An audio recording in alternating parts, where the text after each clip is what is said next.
এইটুকু। এখন আমাকে অনেকে প্রশ্ন করতে, আসলে আমি গোসল করিয়েছি, আপাকে গোসল করালাম আমি। প্রশ্নটা কোথা দিয়ে আসতেছে আমি জানি না। অনেকেই এখানে আলোচনা করতেছেন আপনারা, যা বা এরকম যে ওনার শরীরে আঘাতের চিহ্ন অনেকে দেখেছেন যে এরকম। তা যারা গোসল করাচ্ছিলাম আমি ছিলাম, আমরা 3 জন গোসল করিয়েছি।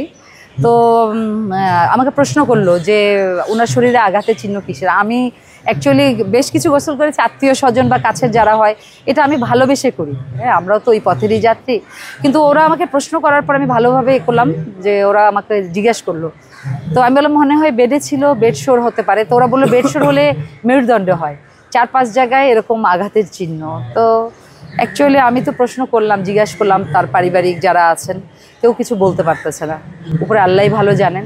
বাট আমরা দোয়া করি আল্লাহ ওনাকে বেহেশত নসিব করুন। ওরা আমাকে বাঁচতে দিবেন। হ্যাঁ, এইটা খুবই কনফিউশন। আমি এটা কিন্তু প্রশ্ন করেছি, ইউসুফ ভাইকে প্রশ্ন করেছি, ডান্স ডিরেক্টর, যেহেতু উনিও অনেক কাছের, ওনার ছেলে মনিকে, তারপরে জামাইকেও জিজ্ঞেস করছি, মানে যারা কাছাকাছি, আপা এই কথাটা বললো কেন। তো কেউ এটা আমাকে উত্তর দিতে পারে নাই। কিন্তু আমি যদি কিছুক্ষণ সময় থাকতাম তাহলে আপা আমাকে অনেক বিশ্বাস করতো, অনেক ভালোবাসতো।